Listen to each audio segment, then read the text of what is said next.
मित्रांनो नमस्कार, राम राम आणि सर्वांना रामकृष्ण हरी. सर्वांचे मी स्वागत करतो आहे आपल्या नव्या व्हिडिओमध्ये. मित्रांनो सर्वांना विनंती तीच आहे, चॅनलला सबस्क्राईब करा, बेल आयकॉन दाबा आणि व्हिडिओ शेअर करा. आजचा विषय तुम्हाला थोडा झोंबू शकतो जर तुम्ही डोळे बंद करून सगळं पाहत असाल.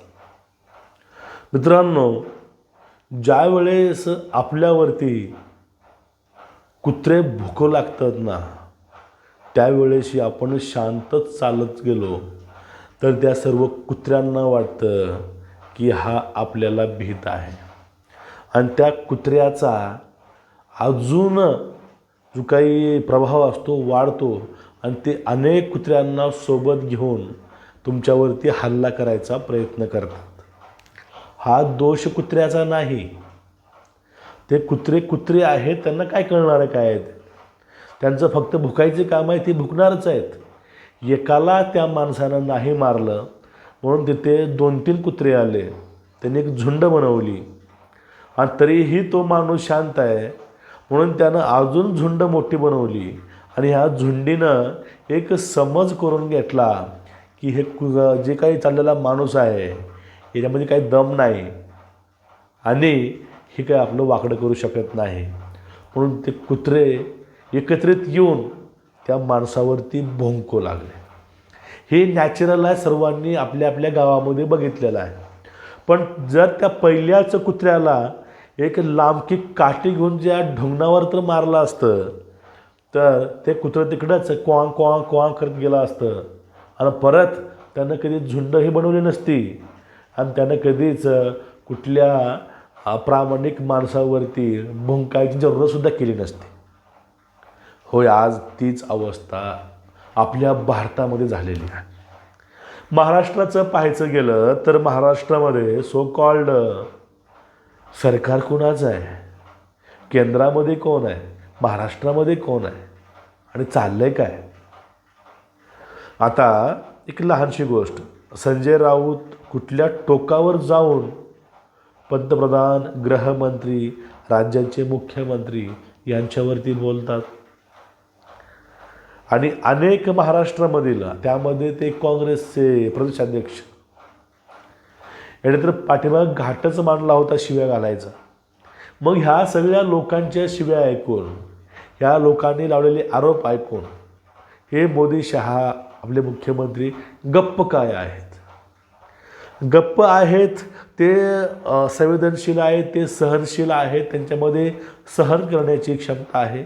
पण ती क्षमता आमच्यामध्ये नाही, कारण त्या सगळ्या कमेंट्स, ते सगळे व्हिडिओज, ते सगळ्या गोष्टी बघून आमचं टाळकं हलतं आणि त्यामुळं असे व्हिडिओ बनवावं लागतं.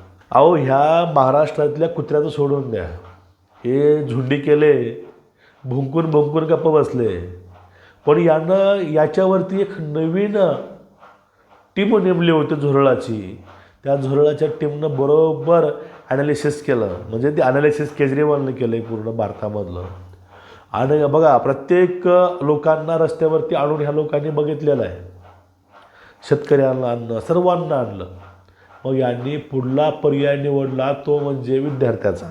आणि CGPच्या माध्यमातून त्यांनी रस्त्यावरती विद्यार्थ्याच्या वेशामध्ये, गर्दीमध्ये यांनी हरामखोर गुन्हेगार पाठवले. आणि विद्यार्थी म्हणलं सगळ्यांच्या तिथं संवेदना जास्त असतात. मग याच्या माध्यमातून जो काही घाट तिथं दिल्लीमध्ये घातला की जंतर मंतरला, त्या ठिकाणाहून मोदींची आयमाय काढली गेली, देशविरोधी घोषणा दिल्या गेल्या.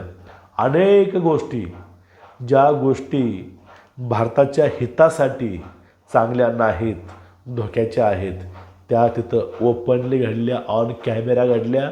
ते व्हिडिओज अजूनसुद्धा सोशल मीडियावरती अवेलेबल आहेत आणि ते इथं व्हिडिओ अवेलेबल आहेत. पण तरीही त्यांच्यावरती कार्यवाही नाही. मोदींनी स्वतःने येऊन सांगितलं की आम्ही आता सगळ्यांना माफ करतोय, दाती आपले आणि जीभ ही आपली. आता खाली जीभ आली म्हणून आता पाडत नसतात. आपण हे लातो की भूत बातोशे मानते नाही. मग आता यांनी पूर्ण महाराष्ट्रामध्ये यांना समज झाला, आपण शिव्या द्या, काही करा, यांची आयमाय काढा, काही तोडफोड करा, सरकार आपलं काहीही वाकडं करू शकत नाही. सरकार आपल्याला भीतंय मोदी घाबरला, अमित शहा घाबरला, हे स्टेटमेंट त्यांची आहे बरं का. आता ती आयसाची जे प्रमुख आहे नेहा बोरा काय म्हणले तुम्हाला सांगतो. सारा डर अब खत्म हो चुका है. आता सगळं भीती होती ते पूर्णपणे संपून गेले का. याने जंतर मंतरला शिव्या घातल्या तरी हा माणूस शांतच आहे, तरी हा माणूस माफ करतोय. म्हणजे आता आपण काही करू शकतो, हा काहीच करणार नाही, हा समज या लोकांना झाला आहे. त्यानंतर गृहमंत्री और प्रधानमंत्री का अब सिर्फ मजाक उडा रहे. जर वाघानं जर शिकार करणं सोडलं तर तिथे लोक मजाक उडवतातच. हे लक्षामध्ये ह्या सरकारनं घ्यायला पाहिजे. आज खरंच ह्या सोशल मीडियाच्या माध्यमातून एवढं प्रमाण वाढलं आहे ना, खूप प्रमाण वाढलं आहे. ह्या सो कॉल्ड जनजीला कुठल्याच पद्धतीची रोकटोक नाही किंवा यांच्यावरती कुठलेच गुन्हे होत नाहीत. अहो, विद्यार्थ्याच्या माध्यमातून हे लोक भारतामध्ये गुंड बनवत आहेत, हे लोकांना कळत नाही. जंतर मंतर नंतर हे गावागावामध्ये जाऊन विष पेरायची कामं जिथं चालू करत आहेत, यावरतीही कुणी बोलत नाही. त्यामुळे यांना वाटतंय की हे फक्त आता मजाकच्या गोष्टी उरलेल्या आहेत. पंतप्रधान आणि गृहमंत्री. बीजेपी अब युवाओं के लिए कंटेंट का सबसे बड़ा स्रोत बन गई है. कंटेंट म्हणजे की BJPमुळं, अमित शहामुळं तरुणांना ह्या सोशल मीडियामध्ये कंटेंट खूप हाय मिळतात. हे स्पष्ट मत त्या वामपंथी पोरीचं आहे. तरीही अजूनही जर ह्या लोकांनी डोळे उघडले नाहीत, तुमच्या मानगुटीवर बसून हे लोक मुतल्याशिवाय राहणार नाही. नेमकं तुमची मजबुरी काय आहे हो? तुम्ही एवढं बहुमत घेऊन तुम्ही सरकारमध्ये आला, तुमची नेमकी मजबुरी काय आहे? तुम्हाला नेमकं अडवलं तरी कोण? म्हणजे कुणी हे आंदोलन करा, तोडफोड करा, शिवीगाळ करा, कुणाची आयमाय काढा, तुम्ही शांतच राहणार आहेत? मग जर या ठिकाणी जर एखादं प्रामाणिक जर आंदोलन कुठलं असलं असतं तर ते आंदोलन तुम्ही गळचिपी करून दाबायचा प्रयत्न केला असता. पण ह्या सगळ्यांना तर भ्रष्ट हरामखोर ह्या लोकांना त्याच्यावर तुम्ही ॲक्शन का घेत नाही? संजय राऊत कुत्र्यासारखं महाराष्ट्रामध्ये भुगतो, त्याच्यावरती ॲक्शन नाही. त्यानंतर वडेट्टीवार ते काँग्रेसचे नाही ते बोलतात, नाही ते आरोप लावतात, यावरती तुम्ही काही नाही बोलत. त्यानंतर इटलीची राष्ट्राध्यक्ष आपले पंतप्रधान यांच्याविषयी अभद्र बोललं गेलं, यावरती नाही बोलत. जंतर मंतरच्या माध्यमातून भारत वेठी धरण्याचा प्रयत्न केला, त्यामध्ये आतंकवादी घुसले, त्यावरती काही ॲक्शन नाही. भारत तोडण्याच्या गोष्टी झाल्या, भारत पेटवायच्या गोष्टी झाल्या, त्यावरही हे लोक शांत आहेत. म्हणजे या सगळ्या लोकांना अटक न करणं ही सगळ्यात मोठी चूक होती. ज्याप्रमाणे रोलेट ॲक्ट आला होता, त्याला आपण काळा कायदा म्हणतो. कुणीही सरकारच्या विरोधामध्ये बोललं त्याला जेलमध्ये टाका, ते करायची गरज होती. आणि त्यापुढे जाऊन आणीबाणीच्या वेळेस इंदिरा गांधीने काय केलं चालू होतं? इंदिरा गांधीने हे केलं होतं, जो कोणी सरकारच्या विरोधामध्ये बोलेल, संशय आला त्याला अटक करा.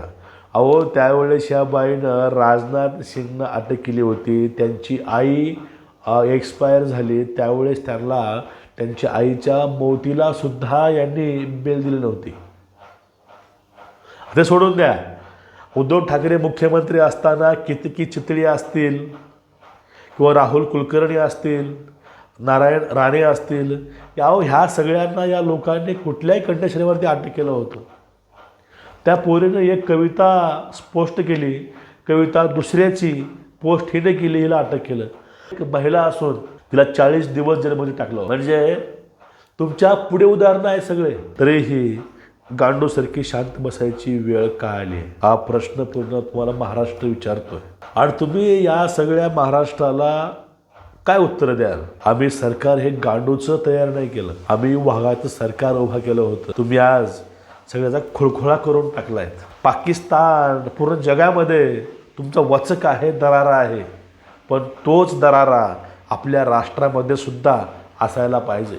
कारण भारताला धोका हा परकीयापासून नाही, हा धोका आतीलच हरामखोरापासून. तुमचं मत काय मित्रांनो, नक्की व्यक्त व्हा आणि व्हिडिओ शेअर करा. नमस्कार. राम राम. रामकृष्ण हरी.